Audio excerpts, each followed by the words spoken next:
मुंबईत मध्य रेल्वेवरच्या मस्जिद बंदर स्थानकालगत काल संध्याकाळी मोठी आग लागली। त्यात 36 झोपड्या जळून भस्मसात झाल्या। रेल्वे ट्रॅक लगत काही अंतरापर्यंत बांधकाम असू नये याची आवश्यकता या दुर्घटनेतून ठळकपणे समोर आली। पूरा घर जल गया, राख हो गया, सबका सब ये हो गया। टीवी, पंखा, लाइट, किसका फ्रिज, किसका ये वॉशिंग मशीन सब गया, कुछ नहीं बचा।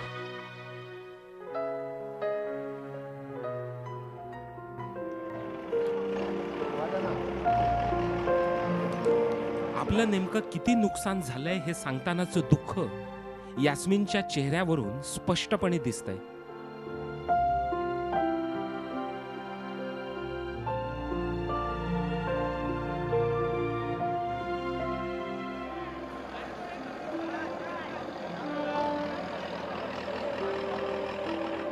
पालिका शाळेत शिकणारी यास्मिन राखेच्या ढिगाऱ्यातल्या आपल्या घरात शोधाशोध करते।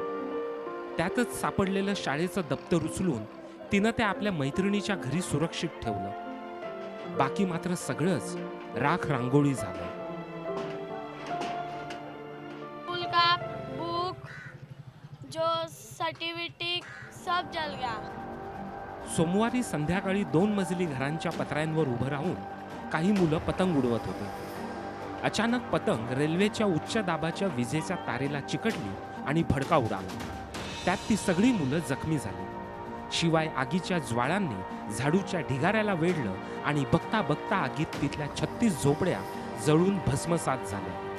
पतंग उडवताना ते वायर असतो, जो लोडेड वायर करंटचा, त्याच्यामध्ये मांजा फसला आणि ते मांजा उडवण्यासाठी ते जोरात वरती गेल्यानंतर ते शॉर्ट झाला, एकदम धडाम करून आवाज आला। कंपनीमध्ये फोन आला मला, तर का असं आपल्या गल्लीमध्ये असं आग लागलं म्हणून, तर मला ऐकूनच मी एकदम बेऊस झाली कंपनीमध्ये। मग नंतर तिथनं मला कंपनीमधल्या पोरीला घेऊन इकडे सोडलं। मुलांच्या छोट्याशा चुकीमुळे 36 घरं आगीच्या भक्ष्यस्थानी पडली। रेल्वे रुळालगतच या झोपड्या असल्यानं आगीची झळ रेल्वे ट्रॅकला बसण्याचीही दाट भीती होती। म्हणून खबरदारी करता आग विझेपर्यंत एक ट्रॅक लोकल सेवेकरता बंद ठेवला गेला। मात्र रेल्वे ट्रॅक पासून 500 मीटर अंतरापर्यंत कोणतेही बांधकाम नसावं ही अट किती आवश्यक आहे याची प्रचिती यातून आली। अजित मांढरे, झी 24 तास रहा एक पाऊल पुढे।